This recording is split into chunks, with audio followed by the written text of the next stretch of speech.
Welcome, brave souls. Uncle Thistle here. Settle in, light a candle if you dare, and get comfortable for tonight's tale of creeping dread. Let me know in the comments where you're listening from. Don't forget to like, subscribe, and ring that bell so you'll never miss one of my midnight stories. Now, let's get right into tonight's tale. It's just past midnight, and I'm the only one left in the Yakima Mall. I keep telling myself it's an easy gig. Walk the halls, check the cameras, make sure no teenagers are trying to film some dumb prank. But tonight, the silence feels wrong. Heavy. They finished the renovation last month. New marble tile in the atrium, fresh neon over the food court. Half the stores still reek of paint and cheap cologne trying to cover the smell of old dust.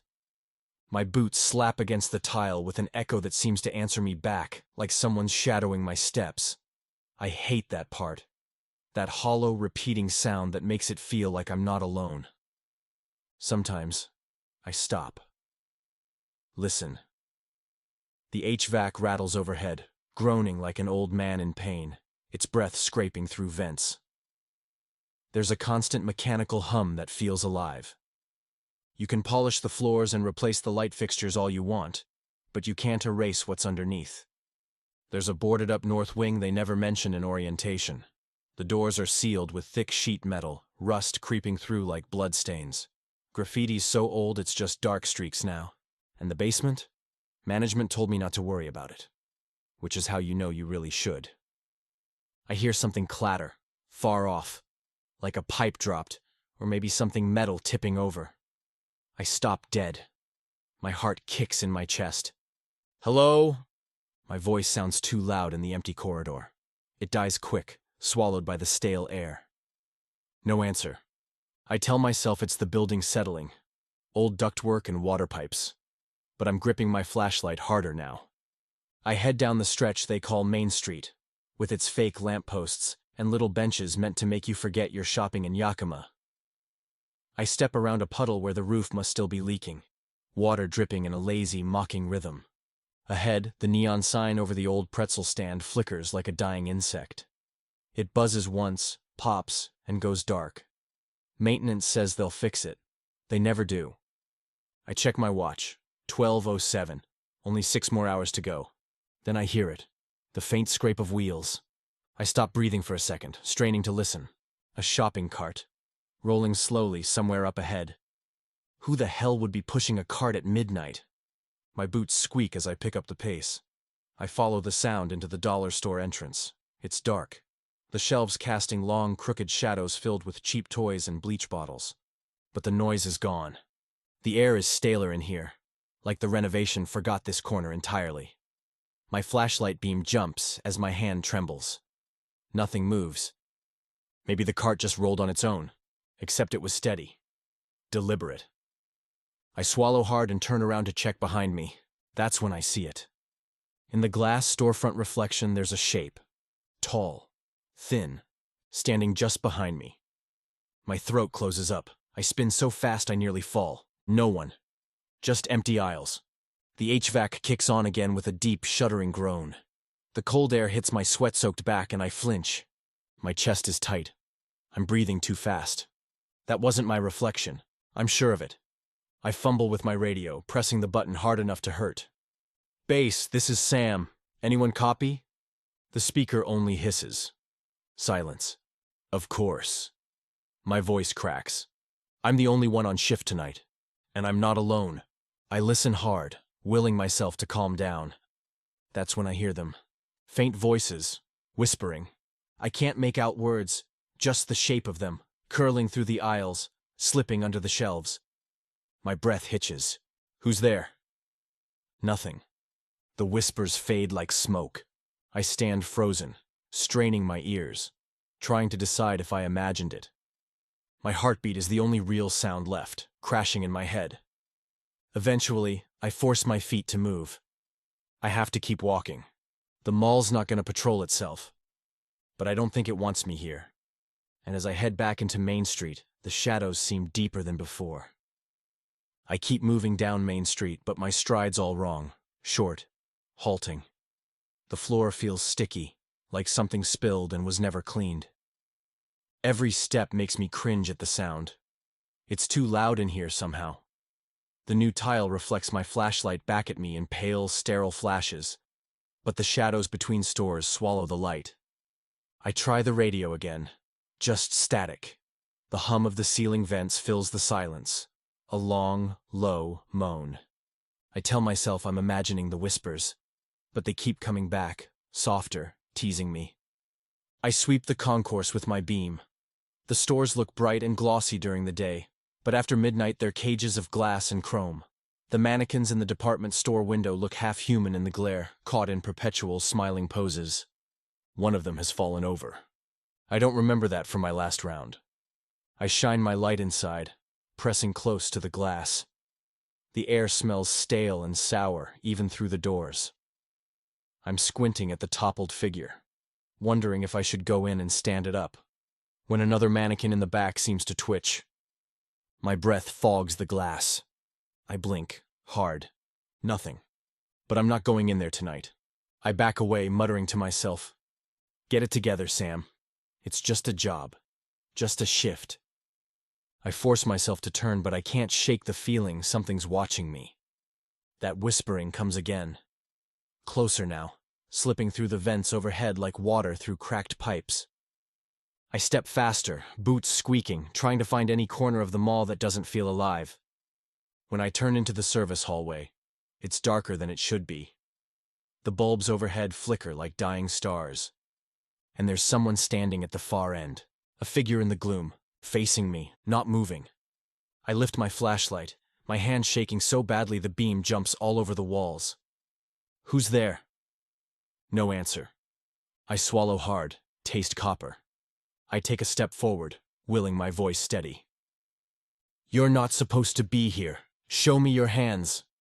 The figure doesn't move, and the whispering surges in my head. I close my eyes, trying to clear the ringing in my ears.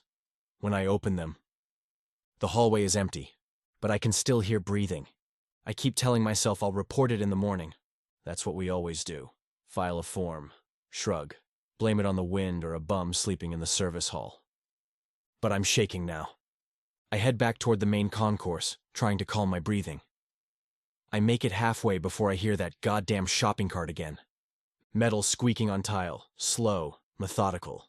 It stops when I stop. It moves when I move. I spin, trying to catch it. Nothing. I grip my teeth so hard they ache. I radio again, still dead. I pass the maintenance closet and hesitate. It's one of the oldest parts of the building, never really redone during renovation. I smell mildew, like wet cardboard. For a second, I think about locking myself in there until dawn. But I keep moving. At the north end, the bright new tile ends abruptly. The lights thin out. They tried to hide it, but you can see where the old wing starts. The dead wing, we used to call it. It's sealed off with metal sheets bolted right into the door frames. Spray paint turned to rusty scars. Management says it's unsafe, structurally unsound. But I hear something behind those metal sheets. A scraping, a shuffling. I press my ear to the cold metal. For a second it's quiet. Then I hear a voice. Low, croaking. "Let me out!" My blood goes cold. I stumble back so fast I trip over my own feet, flashlight clattering on the tile. I'm on the floor, panting, but I can still hear it, whispering through the seams in the sheet metal, begging. I get up, my legs shaking. I pick up the flashlight and force myself not to run. Every instinct says to bolt for the exit, but I know they don't open from the inside after hours. Emergency locks, safety codes. I'd need the call box by the security office. So I head there. The hallways stretch too long in the dark, the air getting colder, the new paint smell replaced by mold and something sharper. I talk to myself to stay sane. "Security office, hit the call box. Get out." I pass the food court, tables stacked on top of each other like barricades.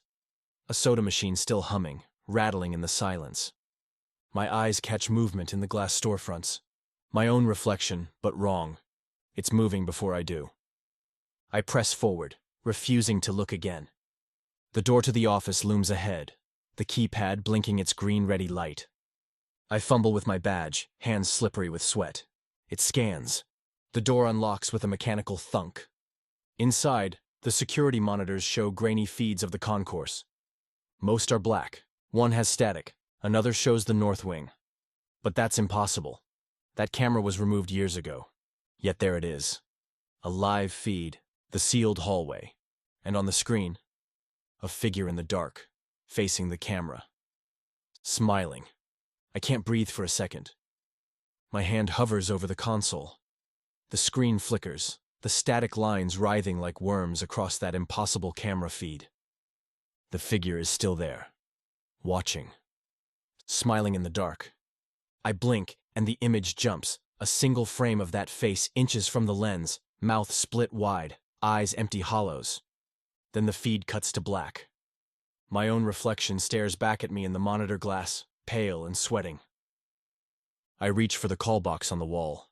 My fingers tremble against the button. Come on, come on. I press it. Silence. Then a burst of static hisses out of the speaker. I lean close. Hello? This is Sam. I need assistance. Anyone? A voice answers. But it's my own, mimicking me in perfect cadence like a bad recording. Hello? This is Sam. I need assistance. Then laughter, dry, scraping, echoing like it's coming from the vents. My head swims. I back away, knocking over the chair. I slam the call box button again and again. Nothing but my own voice laughing back at me. I stagger out into the hall, gulping the stale air. Behind me, the office door swings shut on its own. The latch clicks, and I hear the laughter die off in the distance, replaced by whispers so soft they sound like breathing. I tell myself I'm leaving. Don't care if the doors are locked. I'll break the glass if I have to. I hurry past storefronts, keeping my flashlight high, but the battery is dying. The beam flickers, leaving dark shapes in the corners. I pass the department store window. Those mannequins again. Rows of frozen smiles, plastic arms outstretched. One of them has its head turned now. It's looking at me. I stop. The air is icy. I move closer, heart hammering. Did someone mess with them?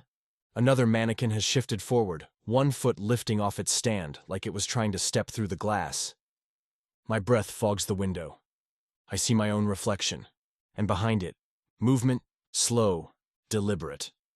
I back away, nearly tripping over my own feet. The mannequins seem to crowd closer to the window. I turn and run. My footfalls slap against the tile in a desperate rhythm. I don't look back, but I hear them behind me. That scraping, like stiff plastic feet dragging after me. I don't stop running until I hit the food court. I lean on one of the bolted-down tables trying to catch my breath. It smells like fryer oil gone rancid. The soda fountain hums quietly, leaking syrup onto the floor in dark, sticky puddles. I listen hard. Silence. But my ears ring with blood. I swallow bile. The overhead lights flicker, buzzing like angry insects. I see shadows between the restaurants. They twist in ways they shouldn't. Something slithers through the trash bins, knocking over a tray. I pull my flashlight, but it barely holds a charge now. The beam is too weak to chase the dark. I hear breathing, not mine, wet, hungry. I take a step back, trying not to make noise, but the tile betrays me with a sharp squeak. Instantly, the breathing cuts off. Silence. I hold my breath. Then a voice drips out of the dark. Sam. It knows my name. I back into the service corridor. It's pitch black except for the dying glow of the exit sign. I don't want to go this way, but I have no choice. My radio's dead. My phone's dead. I'm alone. My boots scrape against the concrete floor. The walls are cinder block, painted a sickly green that peels in long strips. Water drips from exposed pipes overhead, tapping in a steady rhythm like a clock running out of time. I hear something behind me. Software wet, dragging. I spin but see nothing. I walk faster. The tunnel seems to stretch longer than I remember. The air is heavy with mold and something worse, like rot. I pass an old maintenance cart tipped on its side. Tools scattered. Red stains on the floor that refuse to be paint. The smell makes me gag. I hear someone crying in the dark ahead. A woman. High, broken sobs. Mira? I choke out. No answer, just that awful weeping, getting closer. The sobbing is close now, echoing off the cinder block walls in the narrow service tunnel. I press my back to the wall, trying to make myself small, the flashlight trembling in my grip. Mira? My voice cracks. Silence for a heartbeat. Then the crying starts again. Higher, harsher, like it's mocking me. I grip my teeth. Mira Holt, is that you? The crying cuts off. For a moment it's so quiet I can hear my own pulse roaring in my ears. Then I hear her, clear as day. Sam, please, help me. My knees go weak. Mira, where are you? Her voice is ragged. Down here, it's so dark. I can't see. I swallow hard, forcing my feet to move. The corridor splits ahead. One path leads back to the loading docks. The other is sealed by a rotting wooden door, half off its hinges. Her voice is coming from the door. I step closer. The smell hits me. Rot, wet earth, mildew so thick I nearly gag. I grip the door, pushing it open with a groan of splintering wood. Inside, it's black as a grave. Mira? Silence. My light flickers, catching the outline of a figure at the far end, crouched, hunched, sobbing. Sam, help me. I take a step inside. The door slams shut behind me. I spin, crashing into the wood, trying to force it open. It doesn't budge. My breathing turns ragged. The flashlight dims even further. Mira, talk to me! Her sobs fill the tiny room, bouncing off the concrete walls. But now they sound wrong, sloppy, wet. I shine the beam toward the corner. The figure twitches, slowly stands. Tall, too tall. Limbs bending wrong, cracking like wet branches. The crying turns into laughter, low and guttural. Sam. The voice is mine, mocking, repeating. Sam, help me. I back away until I hit the door. Fingers scrabble on the floor, claws clicking against concrete. I scream, ramming my shoulder against the wood. It bursts open and I tumble out into the corridor. I don't look back. I run. Behind me, I hear something scrape out of that room.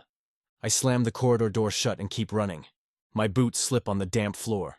I find the emergency stairwell and throw myself inside. It's dark. The walls are streaked with old water damage, black mold climbing in fuzzy vines. I force myself down the steps 2 at a time. At the bottom, I push through into the basement level. I never wanted to come down here. Even before tonight, no one did. It's old, unfinished.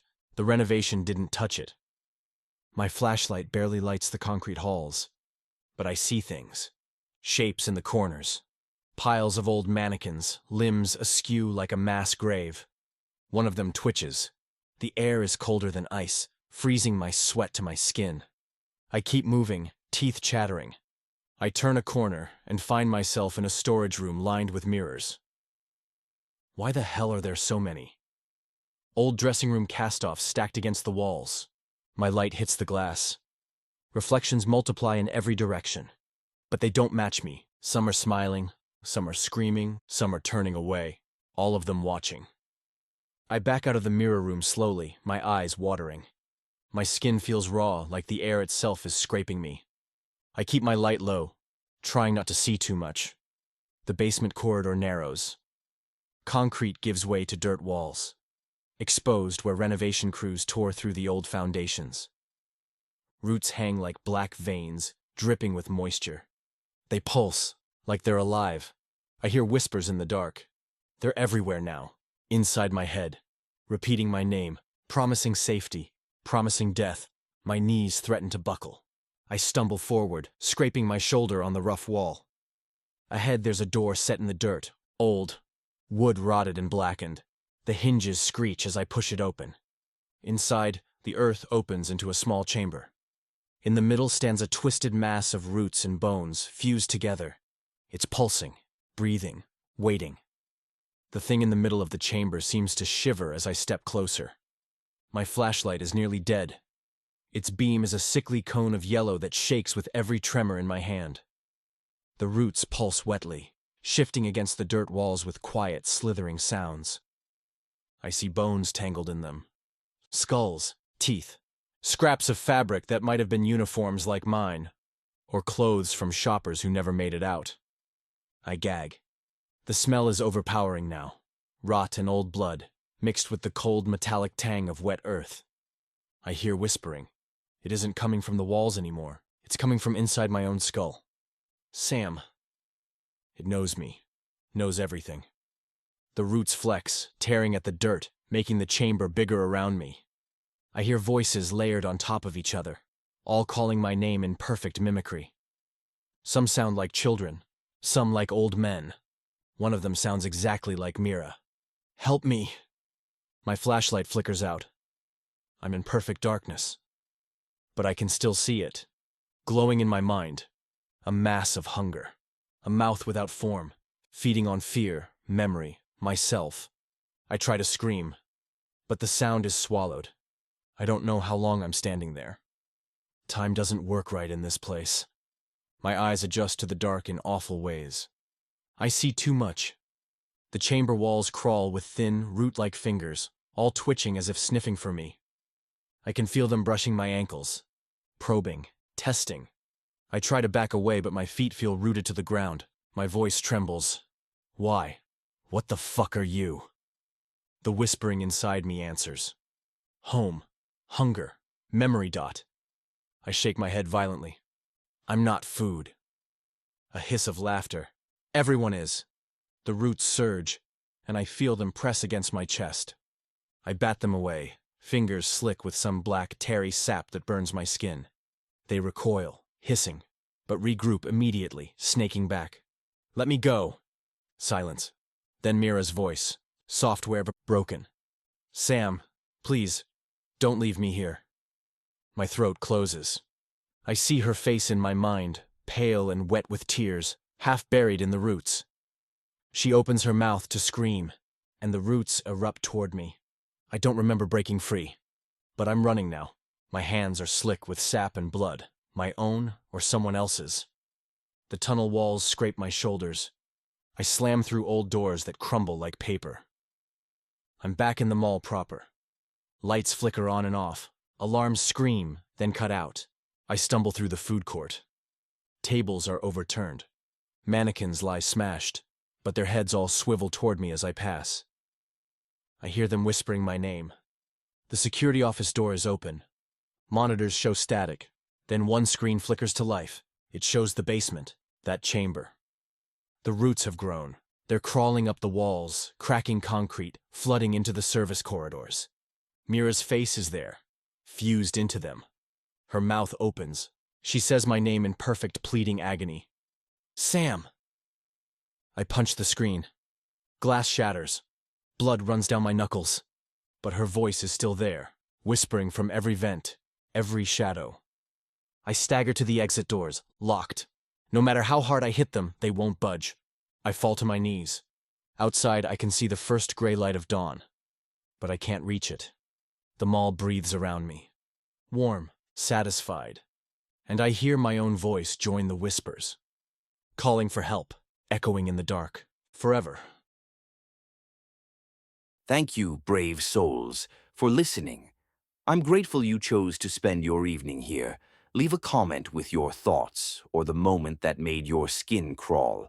Like, subscribe, and don't forget to ring the bell. Until next time, Uncle Thistle says goodnight and may your dreams be deliciously haunted.